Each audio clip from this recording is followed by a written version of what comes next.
Ela kely kelanapy sa tsy hita fa efa mbola eto foana, mbola tsy nody mandry fa za matahotra nareo. Fa ny anton'ity vidéo ty de tsitsitsitsaritra kely fotsiny mba tiako zaraina ho anareo. Resaka fanajana. Indrindra ho antsika malagasy rehetra tsy vaky volo mihitsy ny tiako atongavana amin'ity resaka fanajana ity, manomboka any amin'ny pitiny kely indrindra ka hatrany amin'ny zavatra ngeza indrindra le fanajana tiako resahana. Marika amin'ny fanajana voalohany indrindra zay tena kely sy bititika nefa tena manandanja be eto amin'ity fiainan'ity dia ny fiarabana olona.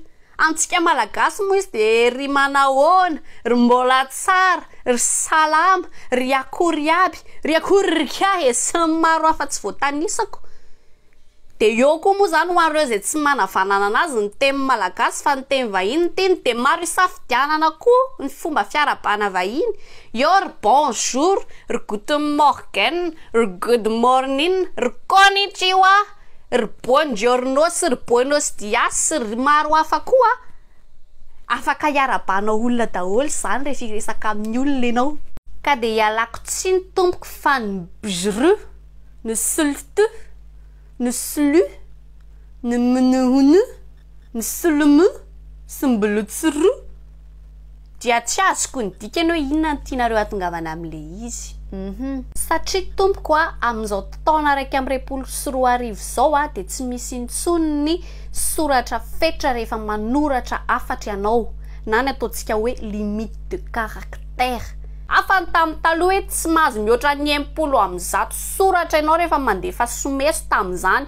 De io soratra io ao anatin'izany ny isa, ny litera, ny mari-piantonana ataontsika hoe ponctuation sy ny elanelana ao anisaky ny litera anankiray na ny espace. Noho izany afaka manoratra migalabona tsara ianao amin'izao fotoana izao hoe manahoana salama. Bref, lava be le fampidirako an'izy fa ny tena tiako atongavana zany rakizy de any amin'le hoe rehefa mandefa afatra ho an'olona ianao ka zavatra professionnel. Professionnel tiako teneno tsy le any amin'le dika teny hoe matianina, eny azo lazaina fa le any amin'ny resaka arak'asa, zavatra matotra le zavatra. Ka de azo de efa ianaro rankizy na tsy rankizy fa raha olon-dehibe masivy fiarabana rehefa manoratra olona ianao masina mombamombanao kely izao de ianna piasa zao de mangataka fiara-miasa aminao zao de asina tefisaorana kely de sony miteny ianao hoe iza ianao le niteny teo iny. Io zany tsy any amin'ny lafiny arak'asa rery hoe resaka fangatana fiara-miasa fa any amin'ny lafiny fiainana andavanandro mihitsiny ohatra hoe manontany fanazavana bebe kokoa hoe ianao momba na zavatra anankiray any amin'ny olona, any amina orinasa na zavatra ohatr'izany de mitovy foana ohatr'izay foana ny tokony ataonao zany. Azonareo le izy fa tsy hoe aiza le toerana ahoana manao an'io fa tsy azoko ohatrinona ka priankiaranapy saranao piba.